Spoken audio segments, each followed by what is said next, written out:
I went to Ghana recently on a pilgrimage with my wife. And we were at one of the castles where enslaved Africans were stolen from the continent, shipped Caribbean Americas.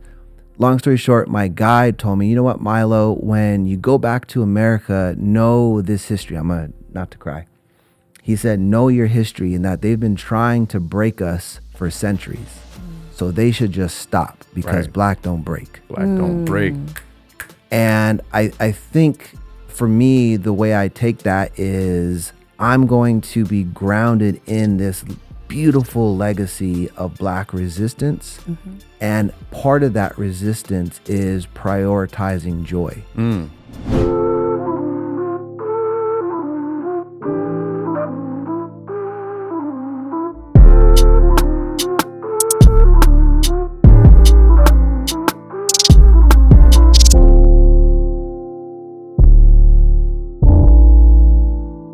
Welcome back to the Know Your Rights Camp podcast, where knowledge is power and power is people. We're continuing our conversation today about mental health in 2025 with our special guest.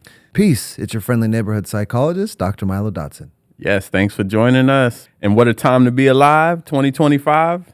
Time to be alive. Yeah, so we need our neighborhood psychologist. We sure do. Yeah. So the first question here, how do we protect and maintain our mental health and well-being in a time that's increasingly, fascist, authoritarian, white supremacist? I mean, it's a blatant oligarchy, and there's a lot of other words to describe what's happening right now. But how do we protect our necks in these streets in this era? Oh, we going there. Yeah. Okay.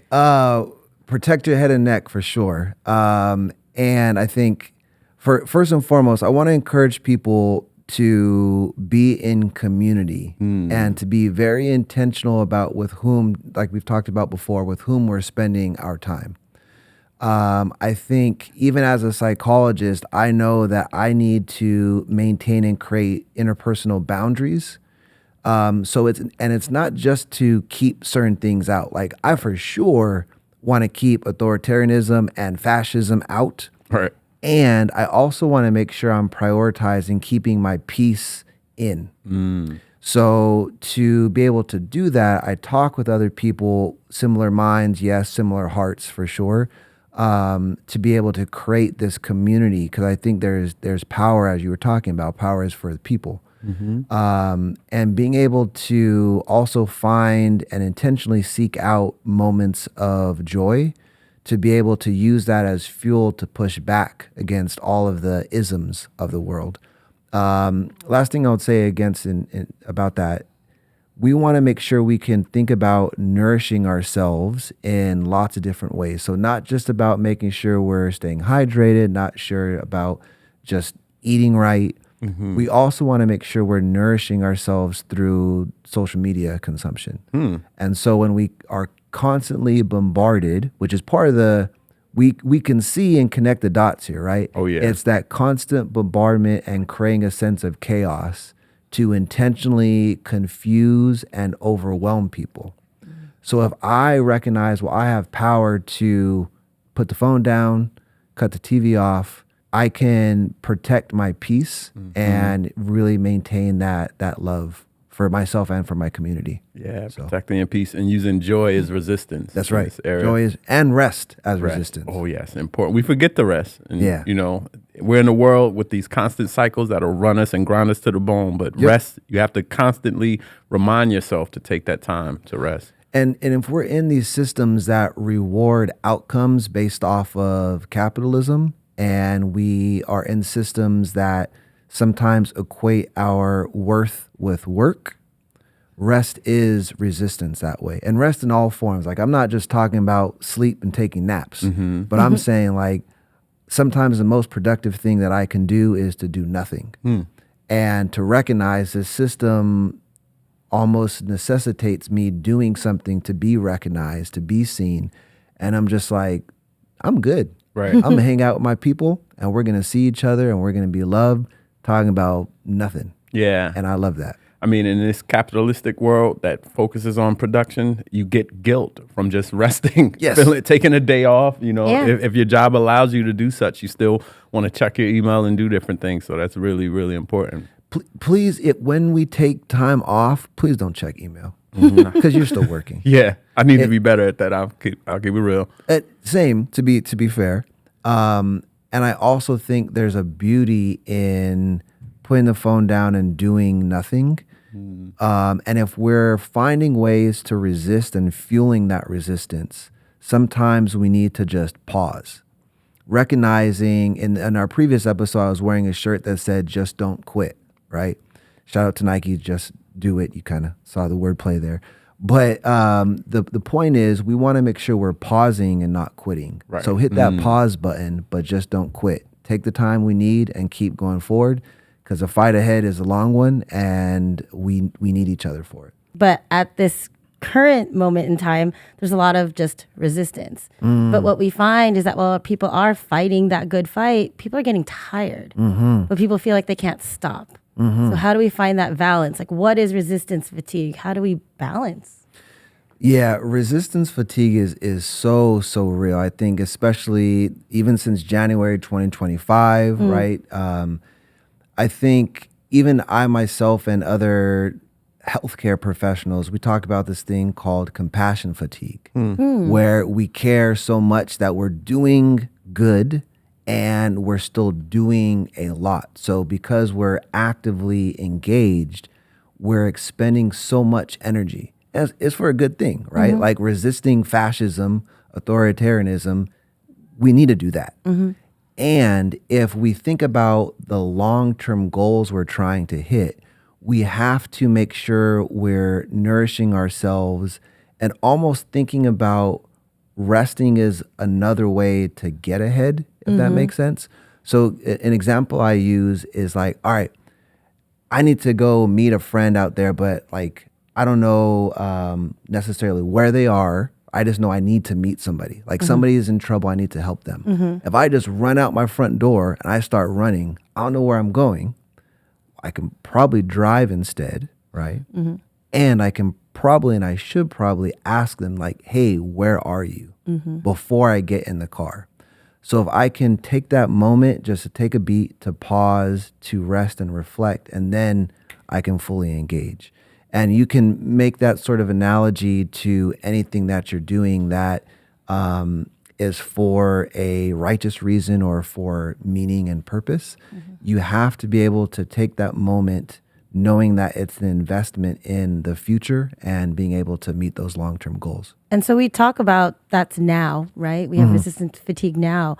But for a lot of folks in the Black and brown communities, especially Black communities, this resistance isn't just now. It's over time, it's over generations. And so what do you think are some of the effects on people's mental health are, considering that there's a long history of trauma, of having to fight and resist?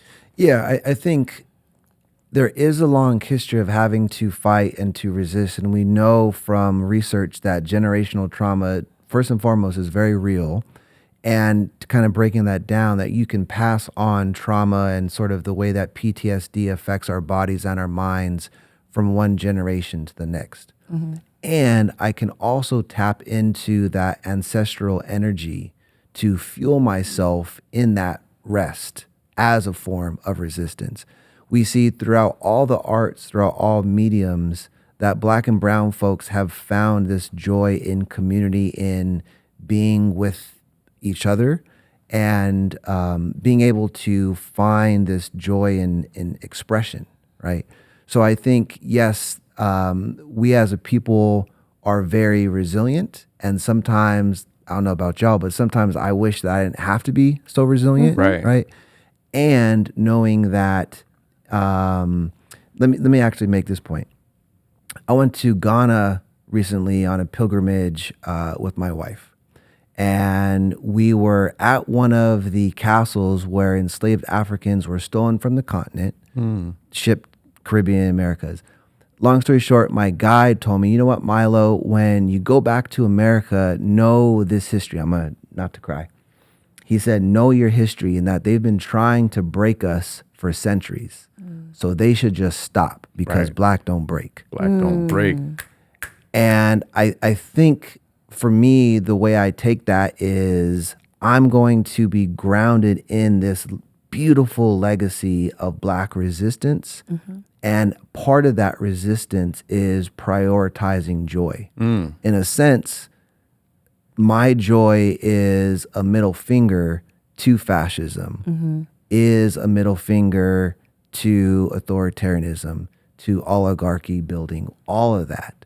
And it's not even just, I'm not holding that up for any long periods of time. I'm refocusing myself on what's important for me and not being naive to the ills, the evils, the isms of the world. But what's my focus on? And my focus is on joy and is on us. Right. Wow. And So- on community. Yeah. Yeah. So it's like a middle finger and a smirk, you know? Yes. Because it's It's letting a them know. smug middle finger, You know? and like I see you, but I'm choosing not to see you. Exactly. And even when I'm not looking at you, I still see you, but I'm more focused on the fact that I have the right to be healthy and I have Right. the right to be loved. And I also have the right to choose where I put my attention and my focus. Right. It reminds me of an old Negro spiritual that says you have the right to the tree of life. And it talks about that. You have the right to this joy and prosperity, not just the labor and the pain That's and the right. torture.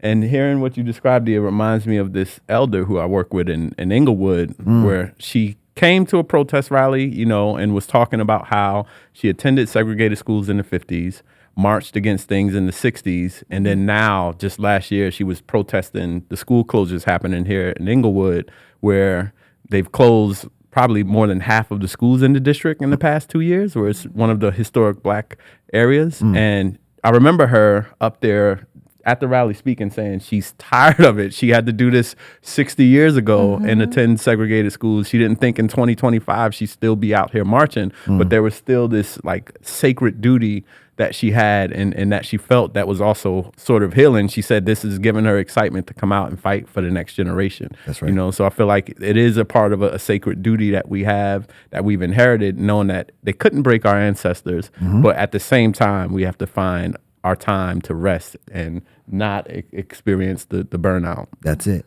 And almost like there's the resistance, and then there's the rest, and then that middle overlap, there's rest as resistance. And so finding that joy, finding our and building our community is that overlap, right? There's times where you just want to rest and like, man, like I am fully committed to the cause and to the people, but honestly, I'm just gonna be at home playing video games right now. Right. Like I'm gonna get back with y'all, like I promise. Right.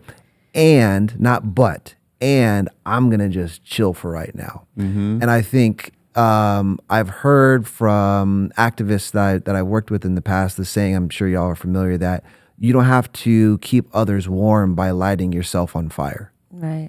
So I think there's a lot to say about like we want that warmth collectively, and not through like a way that's causing more harm than it is healing. So.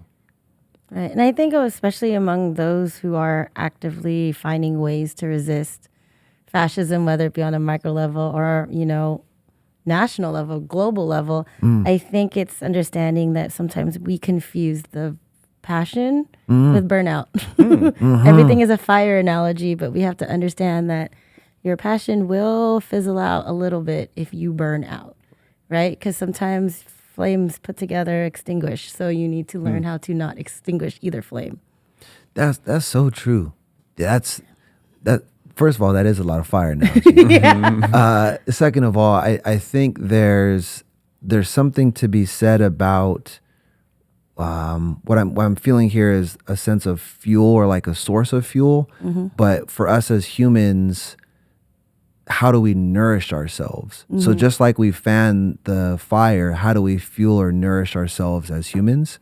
And that's with love, that's with community, to be able to extinguish the fires out there that need to be put out, not adding to the fire. So Both joy and resistance are key, and rest as well. And I think of this Bob Marley song that I want to wrap us up on called Heathen, where he says, "Rise, O fallen fighters, rise and take your stance again. He who fights and run away lives to fight another day." And then it's the heathen back there, upon the wall. So it's like we're winning. Their backs are on the wall, and get up off the ground. It's all right. You got to rest, but take your stance again and fight, but also know that if you rest, you can live to fight another day. Rest to fight another. I love that, man. I think and I've listened to Bob Marley so many, like when I need that energy, but also like when I need to just chill the heck down. Yeah. Right. His catalog, man. I think for me, when you share that, I'm thinking about almost like fighting the good fight and not growing weary in that fight. And so I think one of my quotes, and back in the day, we used to engrave the back of our iPods. Right. You find a quote or something. Yeah. And I kid you not, mine from like back in my first iPod, like 2004. I got a quote that said, "Do not grow weary in doing good." And 2 Thessalonians, don't ask me any other Bible passages, but that's the one I got engraved in my brain. And I think for me, it's just like we recognize that doing good, fighting the good fight will tire us. Right. And we want to make sure we have the energy to keep doing that. So we don't want to grow weary in the world that continues to tell us that we're less than, or in a world that doesn't want us to exist. We have to continue to be energized and to be nourished. And the other reason I wanted to share that quote from the Bible is because we can have Jesus, God, deity, and a therapist all together, right? So I myself being Catholic, but I myself also going to therapy. Other people practicing different religious practices, spiritual practices, and going to therapy.